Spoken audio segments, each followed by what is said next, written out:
मंगलम भगवान वीरो मंगलम गौतमो गणी मंगलम कुंद कुंदाध्यो जैन धर्मोस्तु मंगलम। सर्वमंगल मांगल्यम सर्वकल्याणकारिकम प्रधानाम सर्वधर्माणां जैनम जयतु शासनम जैनम जयतु शासनम जैनम जयतु शासनम। अनंतानंत सिद्धि परमेष्टि भगवान की, शांतिनाथ भगवान की, चौबीसों भगवान की, परम पूज्य आचार्य श्री आदिसागर महावीर कीर्ति विमल सागर जी गुरु महाराज की, परम पूज्य तपस्वी सम्राट आचार्य गुरुदेव सन्मति सागर जी गुरु महाराज की, परम पूज्य परंपराचार्य श्री सौभाग्य सागर जी गुरु महाराज की जय। अहिंसा महे विश्व धर्म की जय।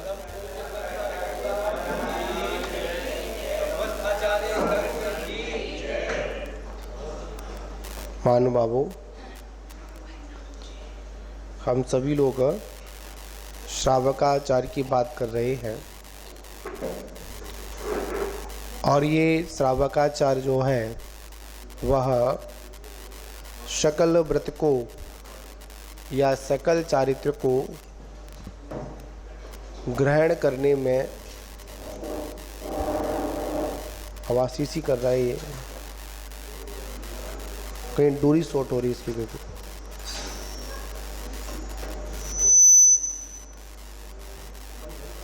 मोहित सारे माइक बंद, आवाज़ की शॉर्ट हो रही है आवाज़। माइक बंद करो, दूरी निकाल दो। हाँ ठीक है, अब ठीक है, अब सीसी नहीं हो रही। हेलो ठीक है। यह सकल चारित्र को धारण करने में एक अभ्यास का काम करता है, जिसको अपन पूर्व अभ्यास भी कह सकते हैं, जो हमारे पास श्रावकों के पास में जो एक देश चारित्र होता है। वास्तविकता में देखा जाए जो श्रावक है ना, वह गृहस्थ जीवन में मुनि बनने का अभ्यास करता है और मुनि व्रत धारण करने के बाद, दीक्षा लेने के बाद वह मुनि बनने का अभ्यास नहीं करता है, वह केवली बनने का और सिद्ध बनने का अभ्यास करता है। क्योंकि जब तक हमारी अभ्यास की पद्धति नहीं होगी तब तक हमारे जीवन में वह सफलता नहीं मिलेगी जो मिलनी चाहिए। एकदम अगर किसी को कहीं पर खड़ा कर दिया जाए तो शायद वह सफल नहीं हो पाएगा। अगर पूर्व का अभ्यास अगर उसको हो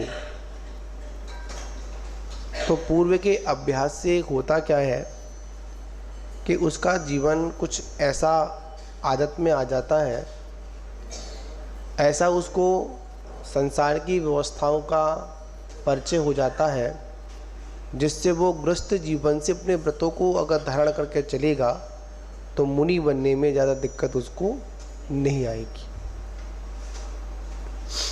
आचार्य परमेष्टि यहाँ पर हम सभी को बतला रहे हैं, श्रावकों का एक देश संयम या विकल चारित्र सम्यक दर्शन से विभूषित होने के पश्चात 12 व्रतों को स्वीकार करता है और 12 व्रतों को स्वीकार नहीं, उनको ग्रहण करता है। और ये 12 प्रकार के जो व्रत हैं श्रावकों के, ये इतने महत्वपूर्ण हैं, इतने महत्वपूर्ण हैं। अगर हमने इनको 12 व्रतों को अगर ठीक से पालन कर लिया तो 13 प्रकार के चारित्र को पालन करने में बिल्कुल भी व्यवधान नहीं आएगा। और अगर हम लोग 12 प्रकार के व्रतों को स्वीकार ही नहीं कर पा रहे हैं और 13 प्रकार के चारित्र की बात करें तो आचार्य कहते हैं कि नहीं, पहले आप 12 प्रकार के व्रतों को ठीक ठाक से क्या करो, स्वीकार करो, उसका पालन करो। और उसमें भी हमारे जीवन में क्या आना चाहिए, एक विनयाचार अवश्य आना चाहिए। विनयाचार, विनय धन आचरण, इसको विनयाचार बोलते हैं, विनयाचार बोलते हैं अपन को। कहाँ पर कैसे क्या करना है। व्रती का मतलब क्या, व्रत का मतलब से ये भी है कि हमने 5 प्रकार के पापों से व्रती हो गए, वो व्रत हो गया। पर आचार्य कहते हैं 5 पापों के त्याग के साथ साथ उसके अंतरंग से कसाय भाव भी कम होना चाहिए। देखिए, एक मिथ्या दृष्टि होता है, वो भी कभी कभी 5 पापों से व्रत हो जाता है। व्रत का मतलब जैसे किसी की हिंसा की, झूठ बोला, चोरी की, कुशील किया, परिग्रह संचार, छोड़ो क्या करना, हमें क्या मतलब, इनको मारने से क्या होगा। पर अंतरंग में बैठी हुई वो कसाय भाव, मन से तो ऊपरी मन से तो बोल दिया कि चलो क्या करना है अपने को। कुछ लोग तो इन सारी चीज़ों को अपनी ख्याति, लाभ, पूजा के लिए भी करते हैं। कसाई बैठी ना, मान कसा अंदर आ गई। आचार्य कहते हैं कि सबसे पहले अपनी जो व्रतों की भूमिका बनेगी तो उसमें कौन सा, प्रत्याख्याना वर्ण, कौन सा प्रत्याख्याना वर्ण जो कर्म है, अप्रत्याख्यान जो कर्म है, कसाय हैं, क्रोध, मान, माया, लोभ, जब तक इनकी स्थिति में क्या नहीं आएगी, जब तक इनकी स्थिति कम नहीं होगी, जब तक ये क्षयोपशम को प्राप्त नहीं होंगे, तब तक ये जीव इन व्रतों को स्वीकार भी नहीं कर पाएगा। जो मोक्ष के हेतु जो बनेंगे, जैसे एक सुनिए आप लोग, जैसे एक समझ लें अपन, जैसे एक मुनराज के कहने पर आपने किसी वस्तु का त्याग किया, ठीक। एक त्याग आप लोगों ने किसी डॉक्टर के कहने पर किया, त्याग दोनों है, समझे ना आप लोग, त्याग दोनों हैं। पर मोक्ष का हेतु कौन सा है, जो मुनराज से स्वीकार किया। और डॉक्टर का क्यों नहीं है, वहां पर जीने की आशा है। डॉक्टर के कहने पर हमने छोड़ा, क्यों छोड़ा, कहीं ना कहीं जीने की आशा है।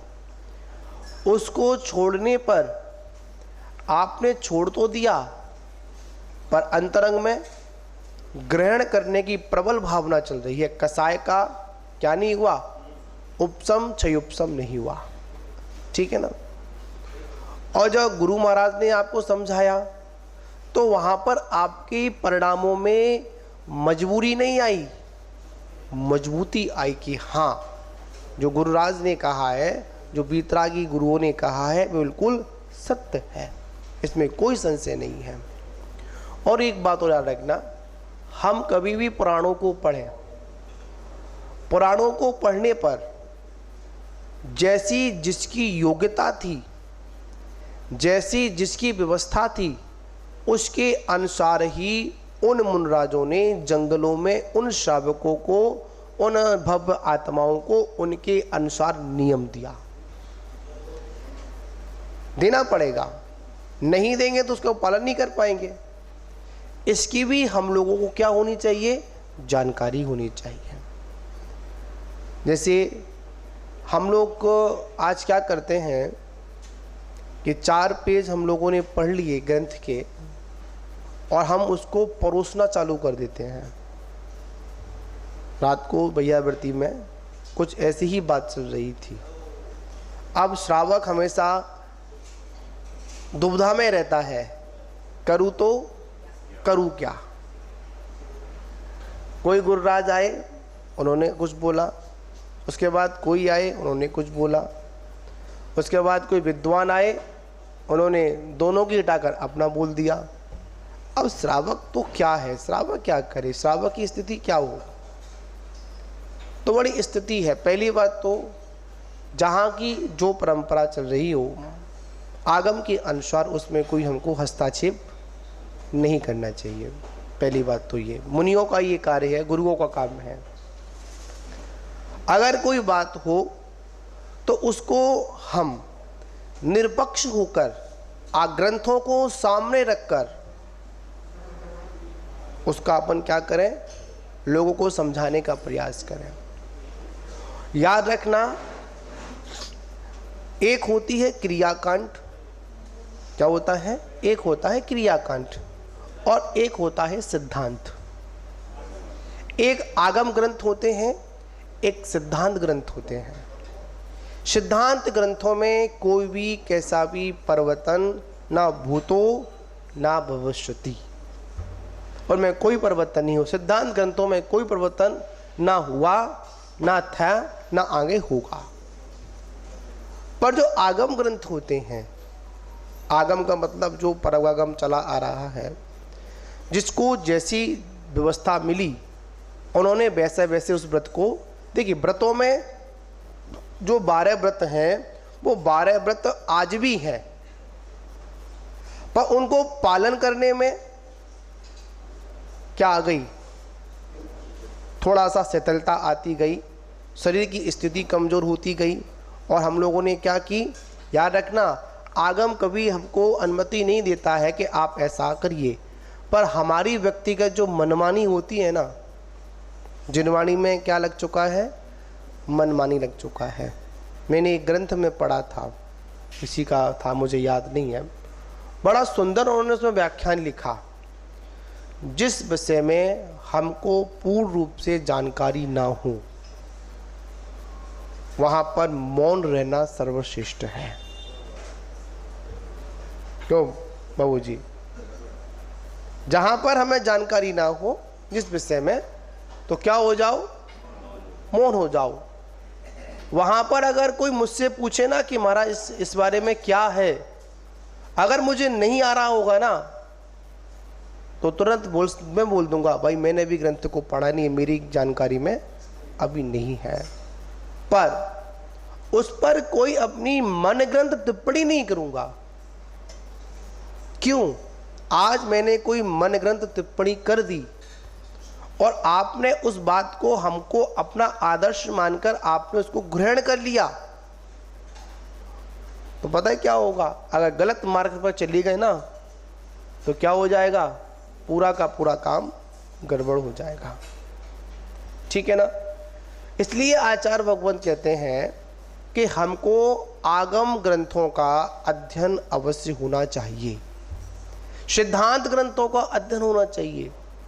आज लोगों ने क्या किया, अपनी अपनी सुविधा के कारण, समय को देखते हुए, सुविधाओं को देखते हुए क्या कर लिया, परिवर्तन का। श्रावकाचार्य में भी क्या कर लिया, 12 व्रतों में परिवर्तन नहीं किया, उनके पालन करने में परिवर्तन कर लिया, जैसा समझा। अब देखिए आप हमारे बीच में कुछ ही दिनों में, और ज़्यादा लंबा समय नहीं है, और वो समय आ भी रहा है, कुछ ही समय, कुछ ही दिनों में हमारे हाथ से जिनवाणियाँ चली जाएंगी। बड़ी सोचने वाली बात है चांदी वालों, क्या चली जाएंगी? हम जिनवाणी पढ़ते हैं ना, ये चली जाएंगी, छपना बंद हो जाएंगे। क्यों? सोशल साइट के माध्यम से बहुत से लोग हैं, भगवान की आरती पढ़नी है, समझे ना आप लोग, पूजा करनी है, स्तुति पाठ पढ़ना है, ठीक, वहाँ पर मंदिरों में जिनवाणी का वाचन होना चाहिए, जिनवाणी पढ़ना चाहिए। अब हम लोगों ने क्या चालू कर लिया है, मोबाइल में ऐसी ऐसी ऐप बना दी हैं, उन ऐप के माध्यम से पूरी की पूरी द्वादशांग जिनवाणी उसमें सुरक्षित है। और हम क्या, मोबाइल में खोला और उसको पढ़ना चालू कर दिया।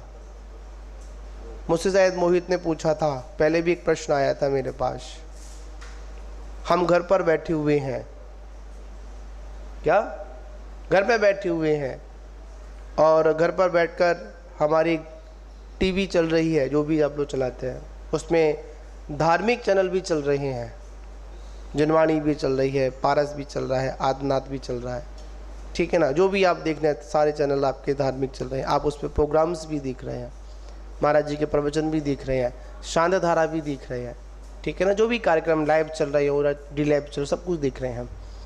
उस समय आपकी स्थिति कैसी होनी चाहिए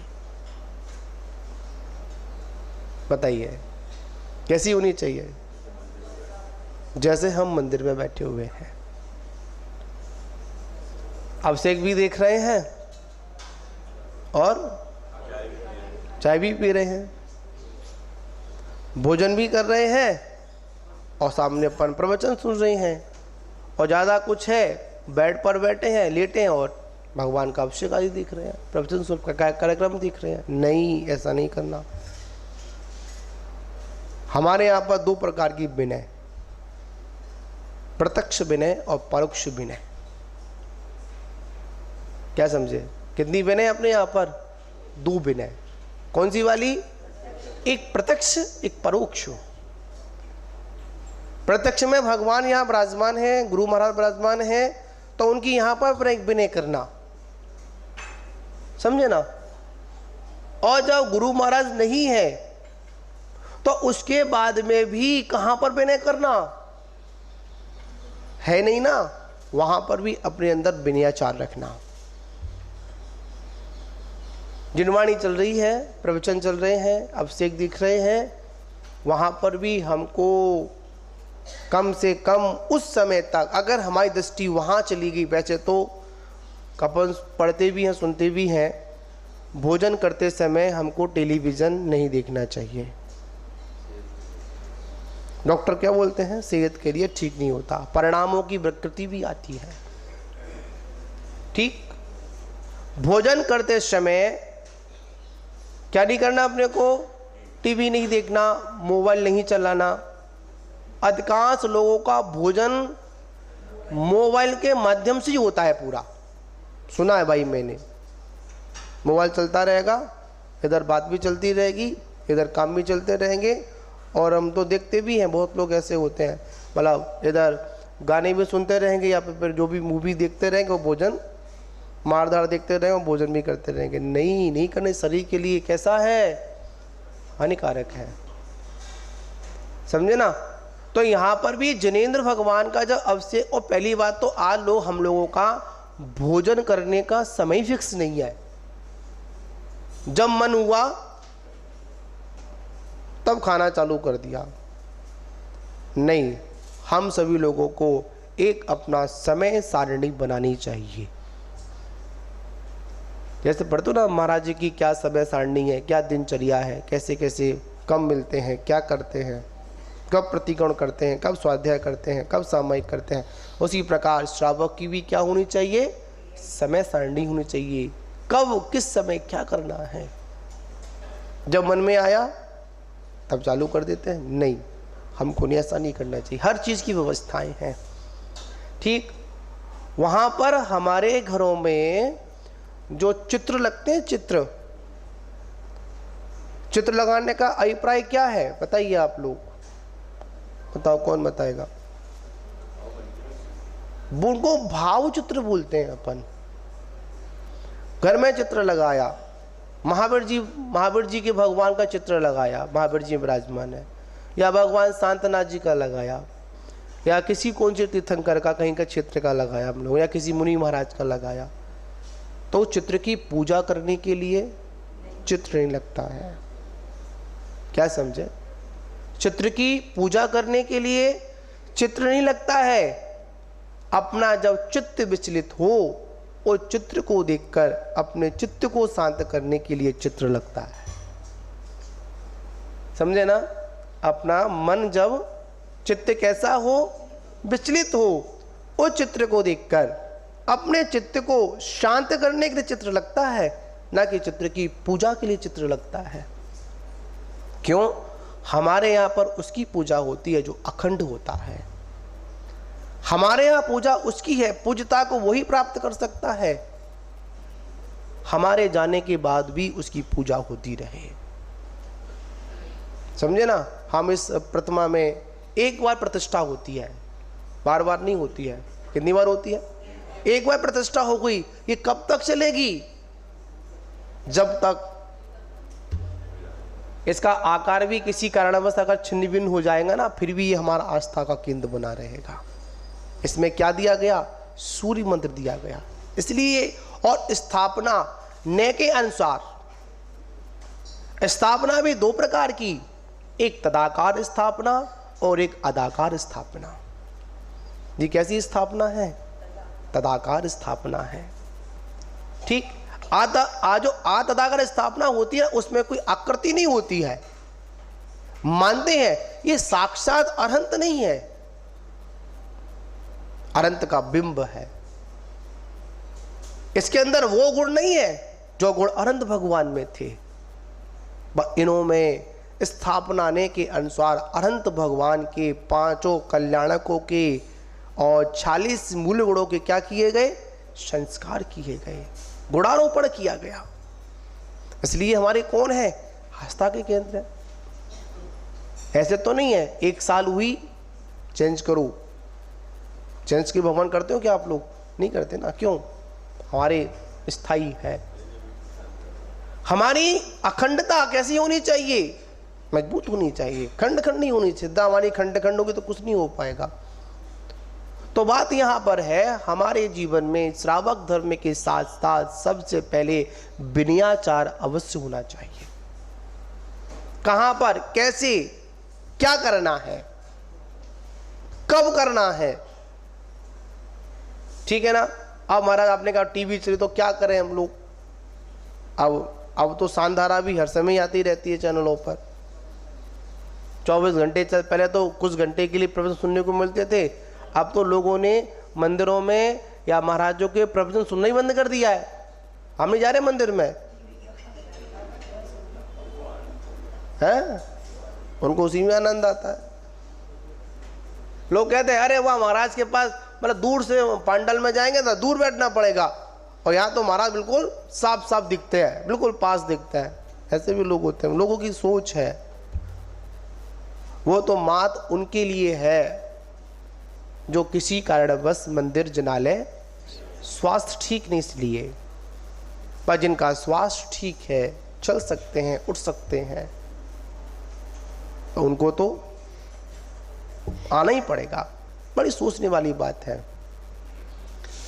किसी को बुखार आ जाए, स्वास्थ्य खराब हो जाए, मंदिर छूट गया, उससे पूछो मंदिर करने क्यों नहीं आ रहे, आपसे करने क्यों नहीं आ रहे? अरे क्या बताएं, तबीयत ठीक नहीं है। क्या ठीक नहीं है? तबीयत ठीक नहीं है। मंदिर आने के लिए, गुरु महाराज के पास आने के लिए तबीयत ठीक नहीं है, स्वास्थ्य अनुकूल नहीं है, पर दुकान जाने के लिए दुकान जाने नहीं जा रहे। क्या संसार के सारे कार्य अस्वस्थ होने में बंद कर दिए क्या? बताओ, कोई करता है क्या? किसी ने भोजन करना बंद किया क्या स्वस्थ होने पर? है? नहीं किया ना। फालतू काम करना बंद किया क्या संसार के हम लोगों ने? नहीं किए। क्या बंद कर दिया? मंदिर बंद कर दिया, गुरुओं के पास आना बंद कर दिया। अरे अशुभ कर्म का अगर निवारण होगा तो कहां से होगा? जिनालय से होगा, और कहीं से नहीं होगा। इस बात को याद रखना। एक बात और आई थी, अब साहबा कंफ्यूज है तो क्या करें, तो बात आई एक बार हम सभी लोग मीटिंग कर लें आपस में। क्यों चांदी वालों भाई, है ना? हम लोग मीटिंग कर लें, आपस में एक समझौता बना लें, कैसे कैसे क्या करना चाहिए। अरे ये वाली बात बड़ी केड़ी है, ये संभव ही नहीं है आज के समय में। क्यों नहीं है संभव? ये पहले भी नहीं था। पहले भी आचारों के मत मतांतरों में अंतर देखा जाता था। एक आचार कुछ कहते थे और दूसरे आचार कुछ कहते थे। शिवी ने अपने अपने ज्ञान के अनुसार कहा, पर उसमें भी हमको अपने ज्ञान का प्रयोग करना है।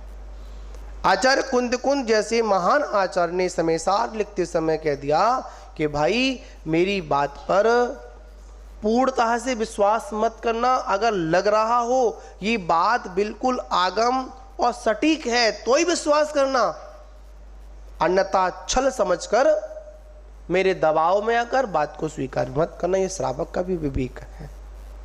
किसका विवेक है? श्रावक का विवेक है। अगर लग रहा हो अनुकूल चीज लग रही है, आगम के सम्मत है, तो तुरंत क्या करना चाहिए? हमको स्वीकार करना चाहिए। अब देखिए, कल चर्चा रात को चल रही थी, अब लोग रात में आते हो। हमारे चांदी वाले जी, मतलब जी फूफा तो ये बोलता है बहुत जल्दी मौन ले लेते हो महाराज, देर से लिया करो, 9 बजे के बाद लिया करो। ये कह रहे, मैं नहीं कह रहा 9 बजे के बाद मौन लिया करो। तो मैं इनसे ये करो, मैं 9 बजे के बाद चालू कर दूंगा, तुम 9 बजे के बाद चांदनी चौक जाया करो। पर वो रात के चक्कर है ना, समझे ना? है हाँ, सामने मौन नहीं है, ठीक है ना? तो यहाँ पर बात है, मैं क्या बोल रहा था, बात यहाँ समझनी है। रात को बात चल रही थी, हाँ, एक परंपराएं सारी खत्म होती चली जा रही हैं। हमारे 4 वर्ण होते हैं, ब्राह्मण, क्षत्रिय, वैश्य और शूद्र, ठीक है ना? और ये ब्राह्मण वर्ण तो भरत चक्रवर्ती के द्वारा दान परंपरा को प्रारंभ करने के लिए उन्होंने उसको प्रारंभ कर दिया। पहले 3 ही वर्ण थे, क्षत्रिय, वैश्य और शूद्र, ठीक। उसमें बड़ा सुंदर एक प्रकरण आता है, जैसे आज हम लोगों ने, एक होता है जनेऊ, आपने सुना जनेऊ? पहना भी है। जनेऊ पहनना श्रावक के लिए बहुत बहुत अनिवार्य है। बिना जनेऊ के ना मुनराज को आहार दान दे सकते हो। बता रहा हूं, वही बोल रहा हूं ना। बिना जनेऊ के आप मुनराज को आहार दान नहीं दे सकते हो, और बिना जनेऊ पहने हुए आप जिनेंद्र भगवान का अभिषेक भी नहीं कर सकते हो। अब प्रसंग आएगा कि पूर्व में कोई आए, उन्होंने कुछ कहा, अब महाराज क्या करें हम, है ना? मोली बंधन निकलवा दिया, जनेऊ निकलवा दिया, सब कुछ निकलवा दिया। भगवान के सामने बीतरागता के रूप में पूजा करो, मुकुट लगाना बंद कर दिया, है ना? बहुत सारी चीजें लोगों ने अपने अपने ज्ञान का प्रस्तुत किया। पर जब आप भगवान का अभिषेक करते हो, 9 जगह तिलक लगाते हो, लगाते कितने तिलक लगाते हो? 9 स्थान तिलक लगाते हो।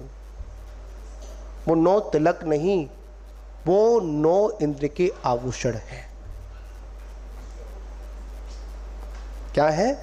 आभूषण।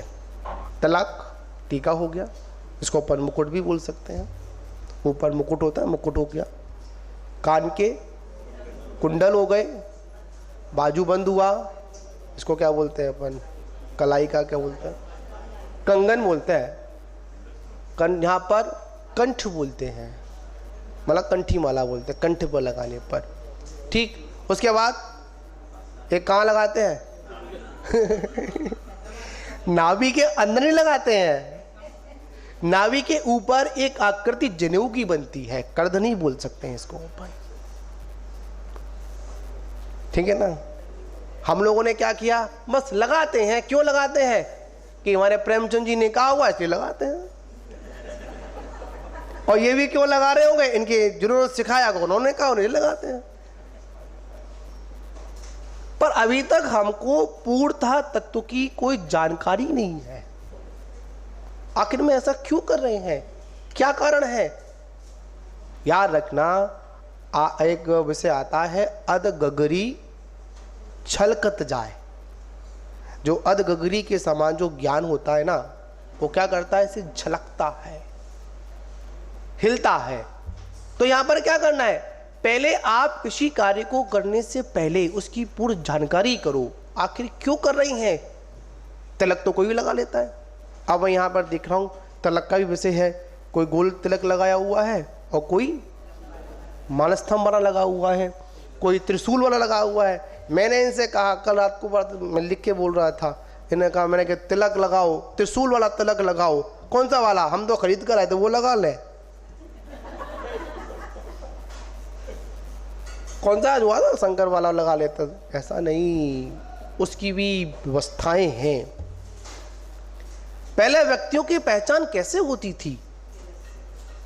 तिलक से होती थी, उसके पहनाव से होती थी, उसके आचरण से होती थी।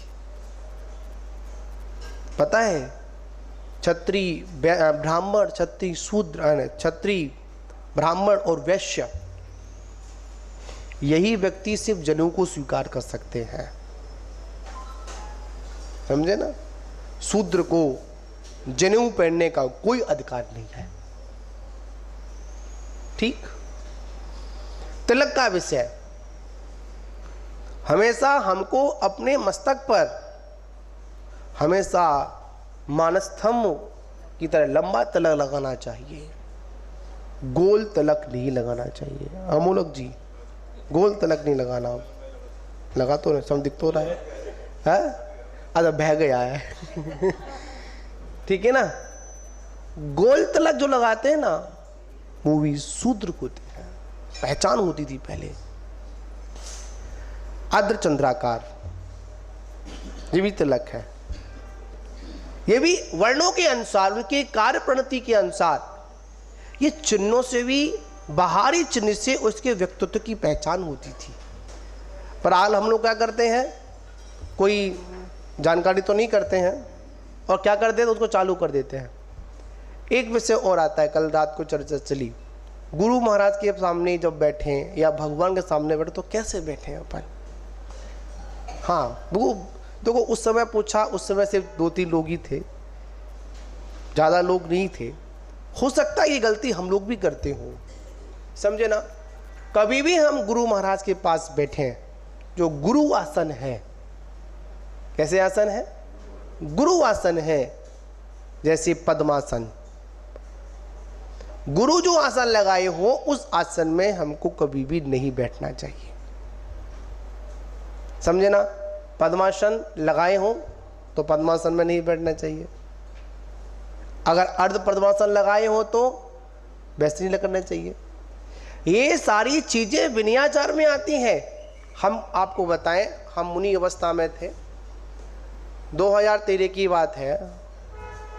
हम मुनि अमित सागर जी के पास में गए थे दर्शन करने के। उसमें हम ही मुनि थे, वो भी मुनि, और वो दीक्षा में बहुत सीनियर है उस समय। तो वहाँ पर हम जैसे वो स्वाध्याय कर रहे थे तो हम भी बैठे थे। तो वहाँ पर क्या हुआ कि वो अपने आसन में थे, तो हमने बैठने का जो था, अपने पैर को जैसे अर्ध आसन बोलते हैं ना, ऐसे आकर बैठ गए।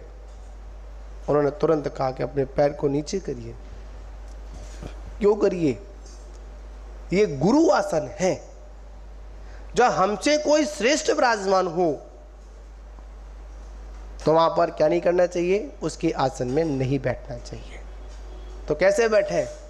एक आता है सुखासन, आता है ना, सुखासन में बैठना चाहिए। और जब हम लोग बैठे, किसी भी आसन में बैठे अपन, तो अपने पैरों को दिखना नहीं चाहिए। आपके पास तो वस्त्र वगैरह भी हैं। अब आप लोगों ने पैंट शर्ट पहनना चालू कर दिया है तो गलती आप लोगों की है, आगम की गलती नहीं है। आप लोगों ने जींस पहनना चालू कर दिया है तो गलती किसकी है? हमारी गलती है, आगम की गलती नहीं है, सिद्धांत गलती है। आप पहले धोती दुपट्टे लोग पहनते थे, धोती कुर्ता पहनते थे, जब बैठते थे ना तो पूरे अपने पंजे को भी क्या कर लेते थे? बंद कर ढकते थे। कहीं हमारा पैर जानकर और अनजाने में भी अगर भगवान को चला गया ना तो अवने हो गई। पहले व्यक्ति जब मंदिर से बाहर निकलता था ना तो भगवान की ओर पीठ नहीं करता था, यह विनयाचार था। आज तो आए और सीधे भगवान की ओर पीठ की और चलते बने। नहीं, हमको नहीं करना चाहिए ऐसा। अगर भगवान की ओर पीठ करके चल रहे हैं ना, क्या होगा समझ लो। भगवान को पीठ कर दी, भगवान को पीछे कर दिया तो तुम्हारा सब कुछ पीछे हो जाएगा। ये सारी विनयाचार, प्रत्यक्ष और परोक्ष विनयाचार। जहां गुरु जिस आसन पे बैठते हो, जो गुरु का आसन हो, बाटा हो, चौकी हो, सिंहासन हो, उस पर उनके शिष्यों को उनकी आगे पीछे उस आसन पर नहीं बैठना चाहिए। ठीक एक विनय है। एक बड़ी महत्वपूर्ण बताऊं, गुरु महाराज विहार कर रहे हो और परछाई पड़ती है, परछाई, समझे ना, परछाई पड़ती है।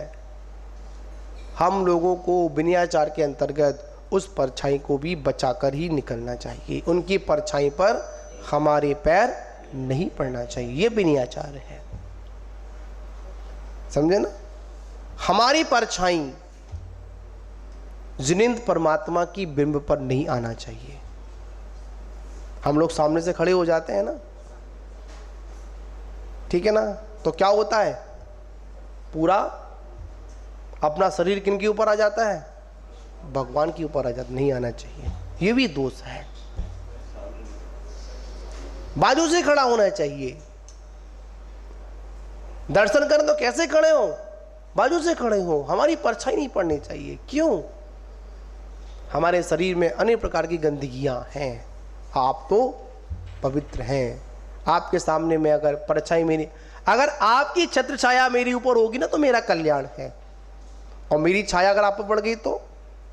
और ये बात रखना, जितनी भी जो बड़ी प्रतिमाएं बनती हैं, ऊंची प्रतिमाएं बनती हैं, जैसे शिखर का आता है, शिखर की परछाई का भी एक बहुत बड़ा दोष होता है। इसलिए मंदिर की शिखर बहुत ऊंची होनी चाहिए और उसके आजू बाजू किसी के घर वगैरह भी नहीं होने चाहिए। क्यों, जितनी ऊंची मतलब प्रतिमा होगी ऊंचाई में, जितनी ऊंची शिखर होगी तो ऊपर ही ऊपर उसकी परछाई कट जाती है, नीचे तक नहीं आ पाती है। जैसे गोमटेश बाहुली की प्रतिमा है, उसकी परछाई कभी पड़ती नहीं है। क्यों, पड़ती तो होगी, जब सूरज ऊपर आता होगा तो ऊपर ही वो परछाई ऊपर निकल जाती, नीचे नहीं आती है। फिरोजाबाद में भगवान बाहुली की प्रतिमा है, हमने वहां देखा, उसकी परछाई कभी नीचे पड़ती नहीं है। क्यों नहीं पड़ती, ऊपर इतनी विशाल प्रतिमा है, उसके पीछे दीवार भी है, बहुत उन्होंने स्पेस दे रखा है, तो जो परछाई पड़ती है ना वो वहीं के वहीं निकल जाती है। कभी परछाई जमीन पर पड़ती हुई हमने नहीं देखी हम लोगों ने। मंदिर भी बहुत ऊंचा है, 108 फुट का शिखर उसका है, इतना ऊंचा नीचे से है, उसकी परछाई कभी देखी नहीं हम लोगों, नीचे पड़ेंगे क्या, बहुत बड़ा एरिया है। इसलिए इनका भी हमको ध्यान रखना है। ये श्रावक के श्रावकाचार्य हैं। हम व्रतों की बात तो बाद में करेंगे, पहले हम अपने जीवन में क्या लेकर आए, श्रावक की श्रावकाचार या पुस्तकें हैं, जिनवाणी है, देवशास्त्र गुरु हैं। हम क्या करते हैं, लिया और इनको हिलाते हुए नहीं, हम जब भी किसी जिनवाणी को स्थापित करें ना, मस्तक पर रख कर करें। रखते ना अपन, लाए और रख दी, एक हाथ से उठा लाए और रख दी। कहाँ है विनयाचार जिनवाणी के प्रति, बताओ। जिनवाणी पर कभी वजन नहीं रखना चाहिए। आजकल लोग जिनवाणी पे मोबाइल रख देते हैं, नहीं रखना चाहिए। मोबाइल पता नहीं कहाँ कहाँ, सबसे अपवित्र वस्तु अगर कोई संसार में है अभी इस वर्तमान युग में, तो वो क्या है, पूरा का पूरा कचड़ा घर है, कचड़ा घर।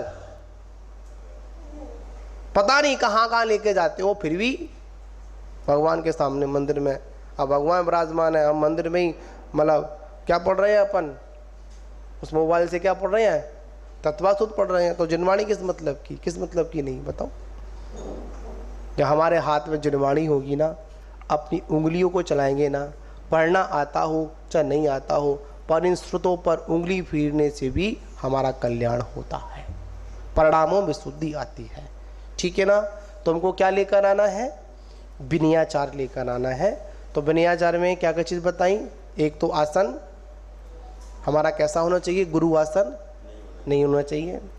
दूसरी बात क्या रही, जब भी हम घर में टीवी देखें, जिनवाणी देखें, प्रवचन देखें, उसका निषेध नहीं करूँगा, प्रचार का माध्यम है। जो लोग नहीं आ पाते हैं बैठकर सुन तो लेते हैं कम से कम, पर कम से कम हमको क्या रखना है, उसमें भी विनय रखना है। जिस प्रकार अगर हम लोग टीवी अगर चल रही हो और अगर उसी मुद्रा में बैठें जैसे हम भगवान के सामने बैठते हैं, तो वही पुण्य का आश्रय होगा जो जिनिंद भगवान के सामने बैठने का। किनको, जो आ नहीं पाते हैं उनको, और जो आ सकते हैं उनको तो भाई आकर ही देखना चाहिए और सुनना चाहिए। ठीक है ना, इस बात का फिर से ध्यान रखेंगे। जय बोलो शांतिनाथ भगवान की जय। और आपने उस बात को हमको अपना आदर्श मानकर आपने उसको ग्रहण कर लिया तो पता है क्या होगा, अगर गलत मार्ग पर चली गए ना तो क्या हो जाएगा, पूरा का पूरा काम गड़बड़ हो जाएगा। ठीक है ना, इसलिए आचार्य भगवंत कहते हैं कि हमको आगम ग्रंथों का अध्ययन अवश्य होना चाहिए, सिद्धांत ग्रंथों का अध्ययन होना चाहिए।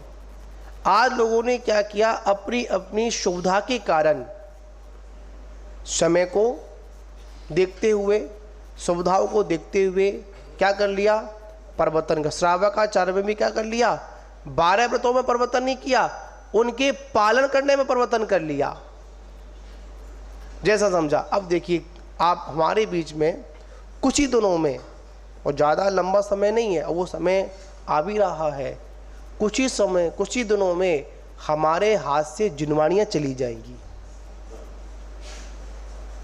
बड़ी सोचने वाली बात है चांदी वालों, क्या चली जाएंगी, हम जिनवाणी पढ़ते हैं ना, ये चली जाएंगी, छपना बंद हो जाएंगे। क्यों, सोशल साइट के माध्यम से बहुत से लोग हैं, भगवान की आरती पढ़नी है, समझे ना आप लोग, पूजा करनी है, स्तुति पाठ पढ़ना है, ठीक, वहाँ पर मंदिरों में जिनवाणी का वाचन होना चाहिए, जिनवाणी पढ़ना चाहिए। अब हम लोगों ने क्या चालू कर लिया है, मोबाइल में ऐसी ऐसी ऐप बना दी हैं, उन ऐप के माध्यम से पूरी की पूरी द्वादशांग जिनवाणी उसमें सुरक्षित है। और हम क्या, मोबाइल में खोला और उसको पढ़ना चालू कर दिया। मुझसे शायद मोहित ने पूछा था, पहले भी एक प्रश्न आया था मेरे पास, हम घर पर बैठे हुए हैं, क्या घर पे बैठे हुए हैं, और घर पर बैठकर हमारी टीवी चल रही है, जो भी आप लोग चलाते हैं, उसमें धार्मिक चैनल भी चल रहे हैं, जिनवाणी भी चल रही है, पारस भी चल रहा है, आदिनाथ भी चल रहा है, ठीक है ना, जो भी आप देख रहे हैं सारे चैनल आपके धार्मिक चल रहे हैं, आप उस पर प्रोग्राम्स भी देख रहे हैं, महाराज जी के प्रवचन भी देख रहे हैं, शांत धारा भी देख रहे हैं, ठीक है ना, जो भी कार्यक्रम लाइव चल रही है और डी लाइव चल, सब कुछ देख रहे हैं हम। उस समय आपकी स्थिति कैसी होनी चाहिए, बताइए, कैसी होनी चाहिए, जैसे हम मंदिर में बैठे हुए हैं, अभिषेक भी देख रहे हैं और चाय भी पी रहे हैं, भोजन भी कर रहे हैं और सामने अपन प्रवचन सुन रहे हैं, और ज़्यादा कुछ है, बेड पर बैठे हैं, लेटे हैं और भगवान का अभिषेक आदि देख रहे हैं, प्रवचन सुन का कार्यक्रम देख रहे हैं। नहीं, ऐसा नहीं करना। हमारे यहाँ पर 2 प्रकार की विनय, प्रत्यक्ष विनय और परोक्ष विनय।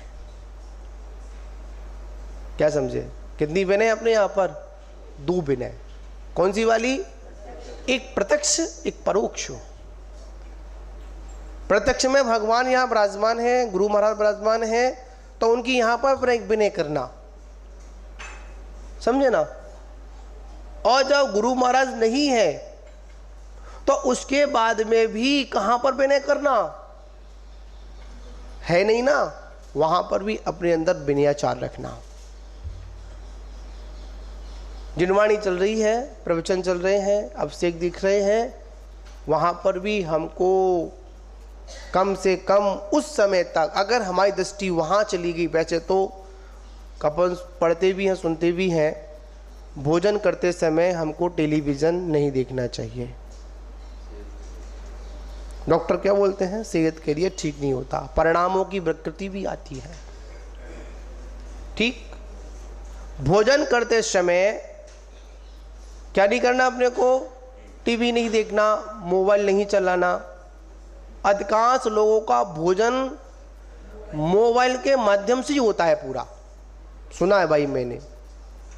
मोबाइल चलता रहेगा, इधर बात भी चलती रहेगी, इधर काम भी चलते रहेंगे, और हम तो देखते भी हैं बहुत लोग ऐसे होते हैं, मतलब इधर गाने भी सुनते रहेंगे या फिर जो भी मूवी देखते रहेंगे वो भोजन, मारधाड़ देखते रहेंगे वो भोजन भी करते रहेंगे। नहीं, नहीं करने, शरीर के लिए कैसा है, हानिकारक है, समझे ना। तो यहाँ पर भी जिनेंद्र भगवान का जब अवश्य, और पहली बात तो आज लोग, हम लोगों का भोजन करने का समय फिक्स नहीं है, जब मन हुआ तब खाना चालू कर दिया। नहीं, हम सभी लोगों को एक अपना समय सारणी बनानी चाहिए। जैसे पढ़ते हो ना महाराज जी की क्या समय सारणी है, क्या दिनचर्या है, कैसे कैसे कब मिलते हैं, क्या करते हैं, कब प्रतिक्रमण करते हैं, कब स्वाध्याय करते हैं, कब सामयिक करते हैं। उसी प्रकार श्रावक की भी क्या होनी चाहिए, समय सारणी होनी चाहिए, कब किस समय क्या करना है। जब मन में आया तब चालू कर देते हैं, नहीं, हमको नहीं, ऐसा नहीं करना चाहिए। हर चीज़ की व्यवस्थाएं हैं, ठीक। वहाँ पर हमारे घरों में जो चित्र लगते हैं, चित्र लगाने का अभिप्राय क्या है बताइए आप लोग, बताओ कौन बताएगा। उनको भाव चित्र बोलते हैं अपन। घर में चित्र लगाया, महावीर जी के भगवान का चित्र लगाया, महावीर जी विराजमान है, या भगवान शांतनाथ जी का लगाया, या किसी कौन से तीर्थंकर का कहीं का चित्र का लगाया हम लोग, या किसी मुनि महाराज का लगाया, तो चित्र की पूजा करने के लिए चित्र नहीं लगता है। क्या समझे, चित्र की पूजा करने के लिए चित्र नहीं लगता है। अपना जब चित्त विचलित हो, वो चित्र को देखकर अपने चित्त को शांत करने के लिए चित्र लगता है, समझे ना। अपना मन जब चित्त कैसा हो, विचलित हो, वो चित्र को देखकर अपने चित्त को शांत करने के लिए चित्र लगता है, ना कि चित्र की पूजा के लिए चित्र लगता है। क्यों, हमारे यहाँ पर उसकी पूजा होती है जो अखंड होता है। हमारे यहाँ पूजा उसकी है, पूज्यता को वही प्राप्त कर सकता है, हमारे जाने के बाद भी उसकी पूजा होती रहे, समझे ना। हम इस प्रतिमा में एक बार प्रतिष्ठा होती है, बार बार नहीं होती है। कितनी बार होती है, एक बार प्रतिष्ठा हो गई, ये कब तक चलेगी, जब तक इसका आकार भी किसी कारणवश अगर छिन्न भिन्न हो जाएगा ना, फिर भी ये हमारा आस्था का केंद्र बना रहेगा। इसमें क्या दिया गया, सूर्य मंत्र दिया गया, इसलिए। और स्थापना नए के अनुसार, स्थापना भी दो प्रकार की, एक तदाकार स्थापना और एक अदाकार स्थापना। ये कैसी स्थापना है, तदाकार स्थापना है, ठीक। जो तदाकार स्थापना होती है उसमें कोई आकृति नहीं होती है, मानते हैं ये साक्षात अनंत नहीं है, अनंत का बिंब है,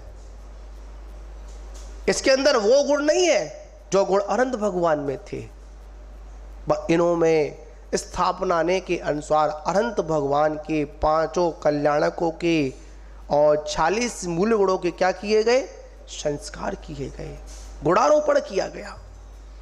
इसलिए हमारे कौन है, आस्था के केंद्र है। ऐसे तो नहीं है एक साल हुई चेंज करो, चेंज के भगवान करते हो क्या आप लोग, नहीं करते ना। क्यों, हमारे स्थायी है। हमारी अखंडता कैसी होनी चाहिए, मजबूत होनी चाहिए, खंड खंड नहीं होनी चाहिए। हमारी खंड खंड होगी तो कुछ नहीं हो पाएगा। तो बात यहाँ पर है, हमारे जीवन में श्रावक धर्म के साथ साथ सबसे पहले विनयाचार अवश्य होना चाहिए। कहाँ पर, कैसे, क्या करना है, कब करना है, ठीक है ना।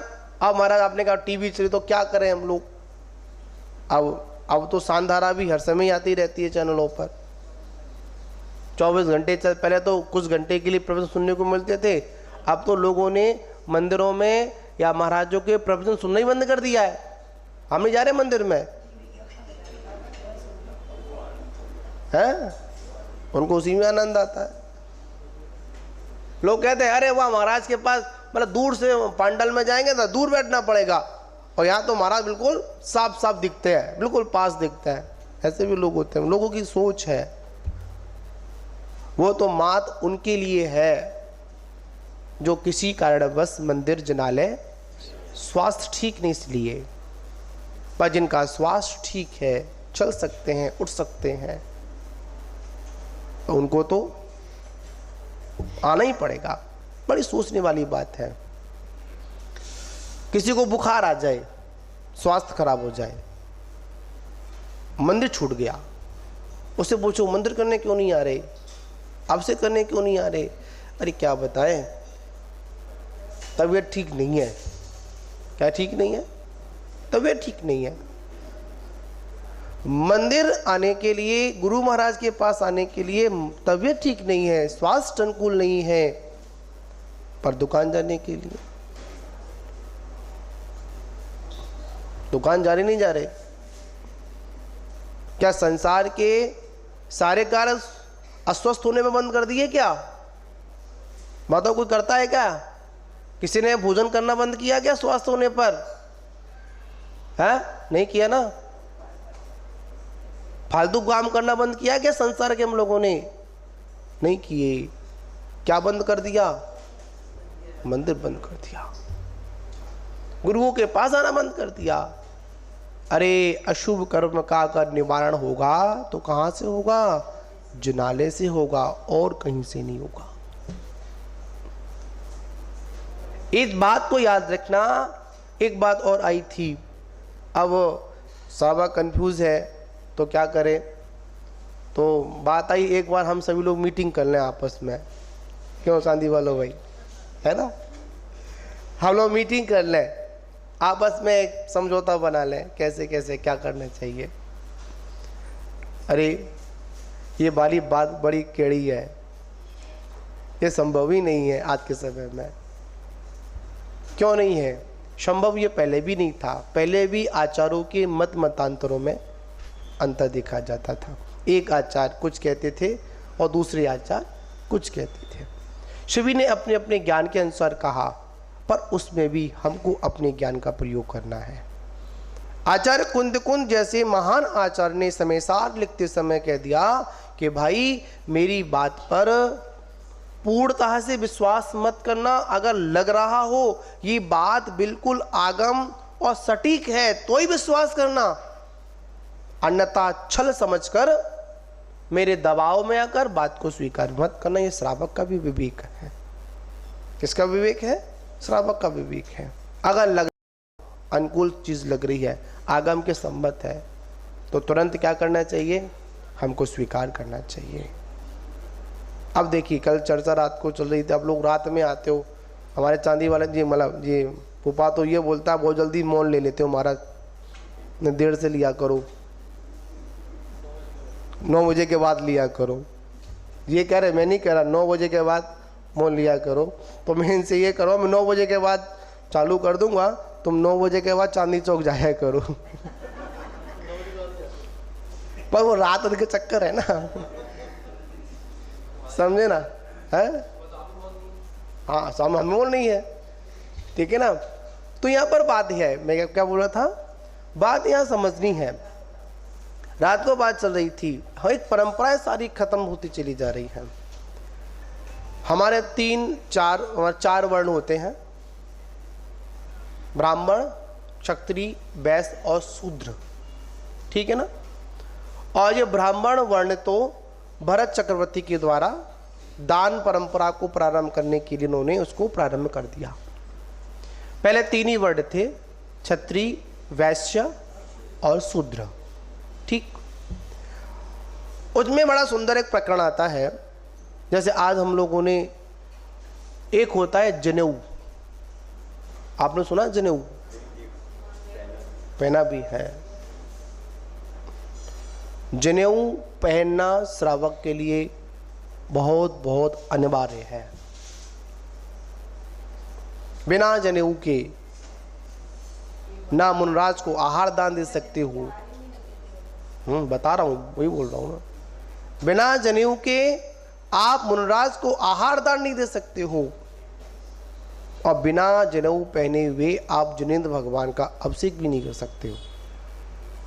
अब प्रसंग आएगा कि पूर्व में कोई आए, उन्होंने कुछ कहा, अब महाराज क्या करें हम, है ना?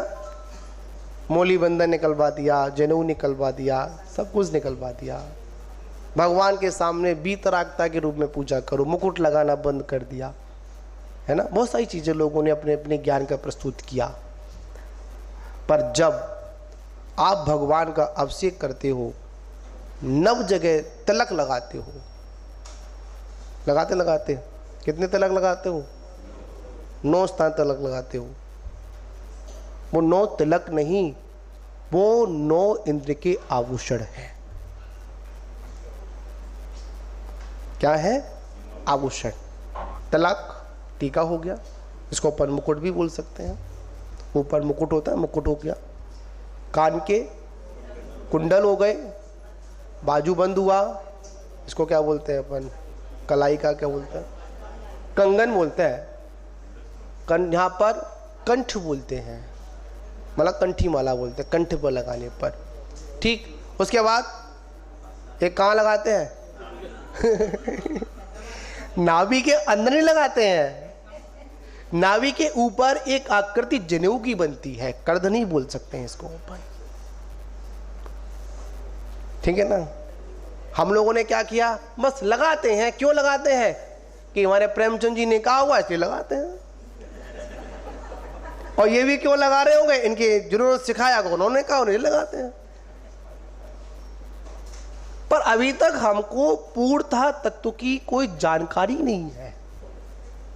आखिर में ऐसा क्यों कर रहे हैं? क्या कारण है?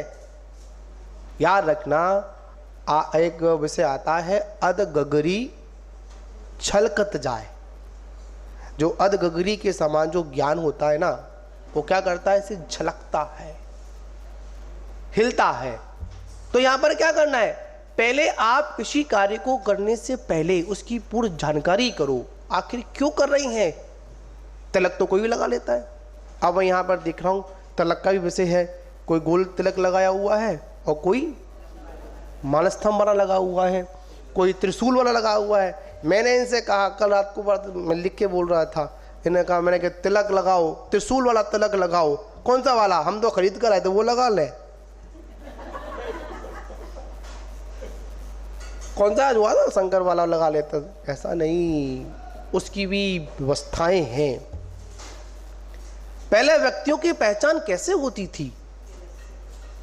तिलक से होती थी, उसके पहनाव से होती थी, उसके आचरण से होती थी। पता है, क्षत्रिय, ब्राह्मण, क्षत्रिय, शूद्र, क्षत्रिय, ब्राह्मण और वैश्य, यही व्यक्ति सिर्फ जनेऊ को स्वीकार कर सकते हैं। समझे ना। शूद्र को जनेऊ पहनने का कोई अधिकार नहीं है। ठीक। तिलक का विषय, हमेशा हमको अपने मस्तक पर हमेशा मानस्तंभ की तरह लंबा तिलक लगाना चाहिए, गोल तिलक नहीं लगाना चाहिए। अमोलक जी, गोल तिलक नहीं लगाना। लगा तो नहीं, सब दिख तो रहा है। अच्छा, बह गया है। ठीक है ना। गोल तिलक जो लगाते हैं ना, वो भी शूद्र होते हैं, पहचान होती थी पहले। अर्धचंद्राकार, ये भी तिलक है। ये भी वर्णों के अनुसार, उनके कार्य प्रणति के अनुसार, ये चिन्हों से भी, बाहरी चिन्ह से उसके व्यक्तित्व की पहचान होती थी। पर आज हम लोग क्या करते हैं? कोई जानकारी तो नहीं करते हैं, और क्या करते हैं? तो उसको चालू कर देते हैं। एक विषय और आता है, कल रात को चर्चा चली, गुरु महाराज के सामने जब बैठे या भगवान के सामने बैठे तो कैसे बैठे अपन? हाँ, वो देखो, उस समय पूछा, उस समय सिर्फ 2-3 लोग ही थे, ज़्यादा लोग नहीं थे। हो सकता है ये गलती हम लोग भी करते हो, समझे ना। कभी भी हम गुरु महाराज के पास बैठे, जो गुरु आसन है, कैसे आसन है? गुरु आसन है, जैसे पद्मासन। गुरु जो आसन लगाए हो, उस आसन में हमको कभी भी नहीं बैठना चाहिए, समझे ना। पद्मासन लगाए हो तो पद्मासन में नहीं बैठना चाहिए।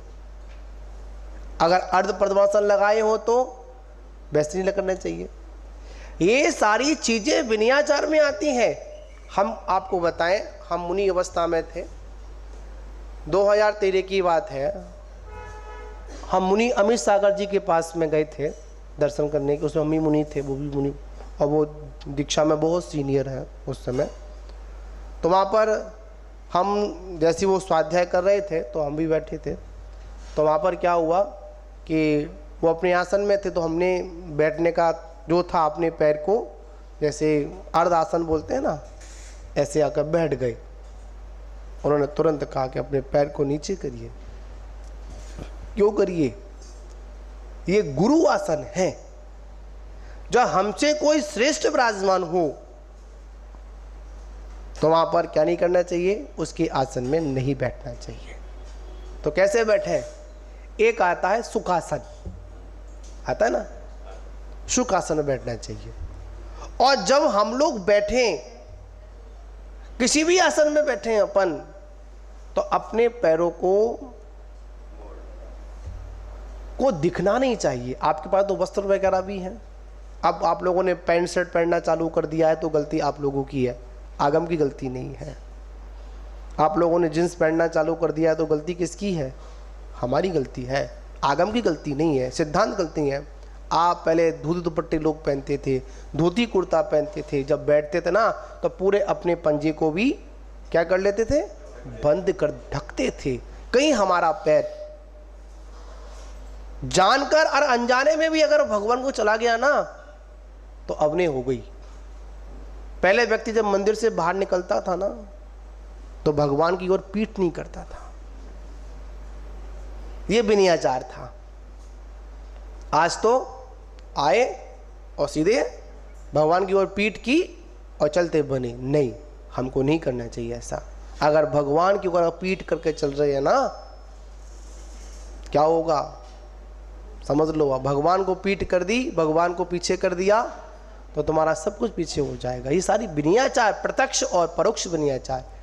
जहां गुरु जिस आसन पे बैठते हो, जो गुरु का आसन हो, पाटा हो, चौकी हो, सिंहासन हो, उस पर उनके शिष्यों को उनकी आगे पीछे उस आसन पर नहीं बैठना चाहिए। ठीक एक भी नहीं है। एक बड़ी महत्व बताऊं, गुरु महाराज विहार कर रहे हो और परछाई पड़ती, परछाई, समझे ना, परछाई पड़ती है। हम लोगों को विनयाचार के अंतर्गत उस परछाई को भी बचाकर ही निकलना चाहिए। उनकी परछाई पर हमारे पैर नहीं पड़ना चाहिए, ये विनयाचार है, समझे ना। हमारी परछाई जिनिंद परमात्मा की बिंब पर नहीं आना चाहिए। हम लोग सामने से खड़े हो जाते हैं ना, ठीक है ना, तो क्या होता है? पूरा अपना शरीर किन के ऊपर आ जाता है? भगवान के ऊपर आ जाता। नहीं आना चाहिए, ये भी दोष है।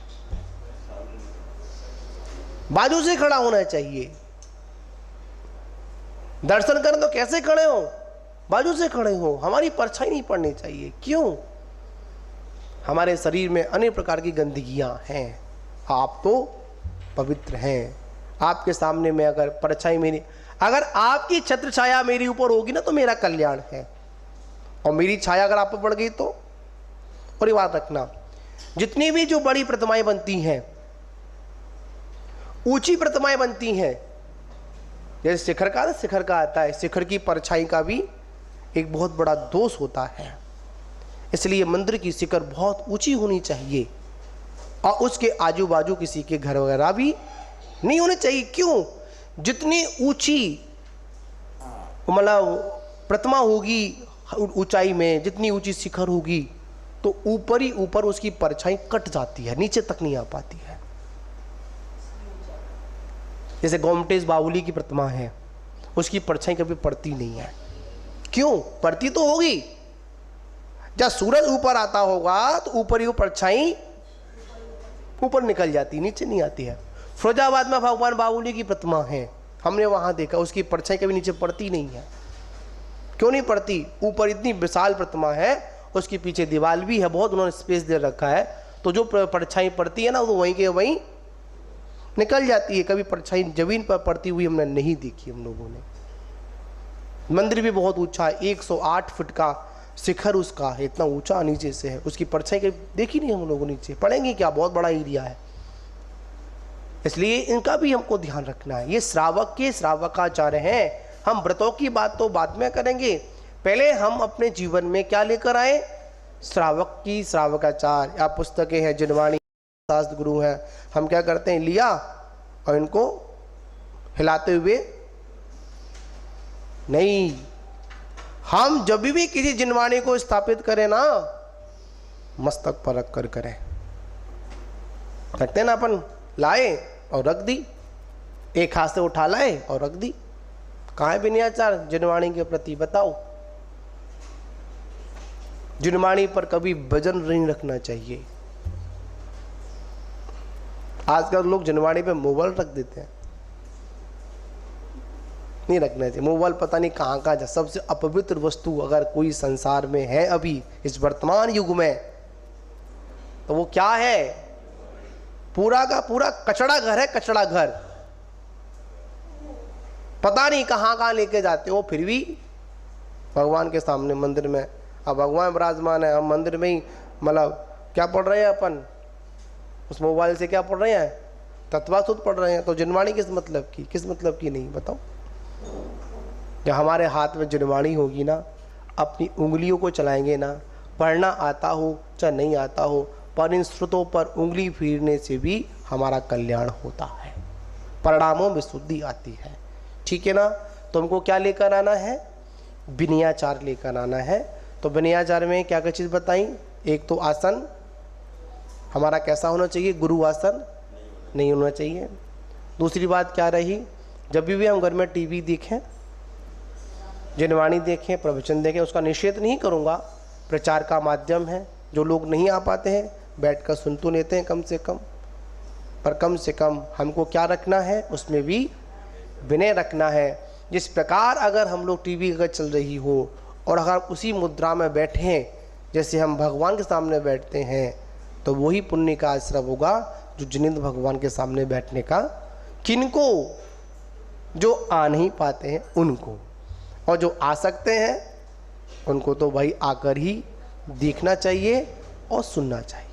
ठीक है ना। इस बात का फिर से ध्यान रखेंगे। जय बोलो शांतिनाथ भगवान की जय।